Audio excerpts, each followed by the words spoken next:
मेरा यही काम रहेगा कि जो दिल्ली वाले परेशान रहे पिछले 1-1.5 साल में, जब से भारतीय जनता पार्टी का षड्यंत्र शुरू हुआ, जब से भारतीय जनता पार्टी ने एक एक करके हमारे नेताओं को जेल में डालना शुरू किया, जब से भारतीय जनता पार्टी ने एक एक करके हमारे मंत्रियों को जेल में डालना शुरू किया, जब से भारतीय जनता पार्टी के एलजी साहब ने दिल्ली सरकार के काम रोकने शुरू किए, आप देखिए पिछले 2 साल में भारतीय जनता पार्टी ने दिल्ली वालों को परेशान करने में कोई कसर नहीं छोड़ी। जब से अरविंद केजरीवाल जी जेल गए, दिल्ली वाले भी परेशान हुए। भारतीय जनता पार्टी ने दिल्ली वालों के पानी के बिल हम ठीक करना चाहते थे, उन्होंने उस काम को रोक दिया। भारतीय जनता पार्टी ने जो सड़क के रिपेयर के काम है वो रोक दिए। भारतीय जनता पार्टी और उनके एलजी साहब ने अस्पताल में मिलने वाली दवाइयां रोक दी, अस्पताल में और मोहल्ला क्लिनिक में टेस्ट रोक दिए, दिल्ली से कूड़ा उठना रुक गया। लेकिन मैं आज आपको आश्वासन दे रही हूं कि अब अरविंद केजरीवाल जी जेल से बाहर आ गए हैं और उनके मार्गदर्शन में दिल्ली में कूड़ा भी उठेगा, सड़कें भी ठीक होंगी, पानी के बिल भी ठीक होंगे, दिल्ली में जो सीवर की समस्या है वो भी ठीक होगी, जो दवाइयां नहीं मिल रही हैं उसको भी हम ठीक करेंगे।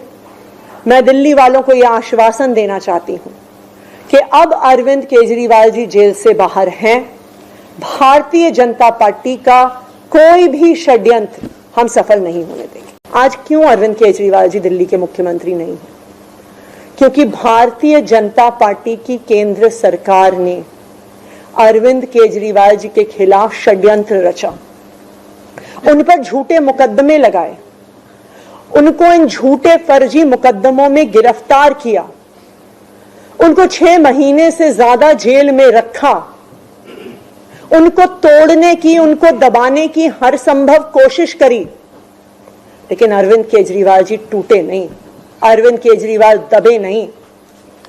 अरविंद केजरीवाल जी को सुप्रीम कोर्ट ने जमानत दी, एक ऐसे कानून में जमानत दी जिसमें पीएमएलए में जमानत मिलना लगभग असंभव होता है, और सुप्रीम कोर्ट ने ना सिर्फ उन्हें बेल दी बल्कि बेल देते हुए केंद्र सरकार के मुंह पे तमाचा मारा और कहा कि अरविंद केजरीवाल जी की गिरफ्तारी एक दुर्भावना के तहत हुई थी।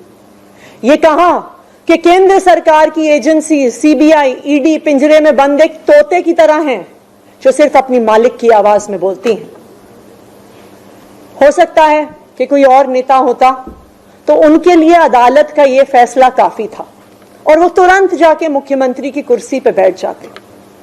लेकिन अरविंद केजरीवाल जी ने इस देश की राजनीति में एक ईमानदारी और नैतिकता की मिसाल कायम करते हुए मुख्यमंत्री की कुर्सी से इस्तीफा दे दिया। उन्होंने कहा कि मेरे लिए सिर्फ अदालत का फैसला काफी नहीं है, मैं जनता की अदालत में जाऊंगा, और जब तक दिल्ली की जनता मुझे नहीं कहती कि मैं ईमानदार हूं, तब तक मैं मुख्यमंत्री की कुर्सी पर नहीं बैठूंगा। मुझे नहीं लगता कि इस देश के इतिहास में या शायद इस दुनिया के इतिहास में ऐसा कोई नेता रहा होगा, ऐसी ईमानदारी और नैतिकता की मिसाल रही होगी जो आज अरविंद केजरीवाल ने देश और दुनिया के सामने रखी है। अब हम सभी दिल्ली वालों को मिलकर एक ही काम करना है, अरविंद केजरीवाल जी को फिर से फरवरी में होने वाले चुनाव में दिल्ली का मुख्यमंत्री बनाना है। अगर दिल्ली के लोग अरविंद केजरीवाल जी को दिल्ली का मुख्यमंत्री नहीं बनाते तो जो फ्री बिजली आज दिल्ली वालों को मिल रही है, भारतीय जनता पार्टी अपना षड्यंत्र रच के उसको खत्म कर देगी। जो सरकारी स्कूल अरविंद केजरीवाल जी ने सुधारे हैं वो फिर से बदहाल हो जाएंगे, मोहल्ला क्लिनिक बंद हो जाएंगे, अस्पतालों में इलाज बंद हो जाएगा, महिलाओं की फ्री बस यात्रा बंद हो जाएगी। तो 2 करोड़ दिल्ली वालों को मिलकर फिर से अरविंद केजरीवाल जी को दिल्ली का मुख्यमंत्री बनाना है।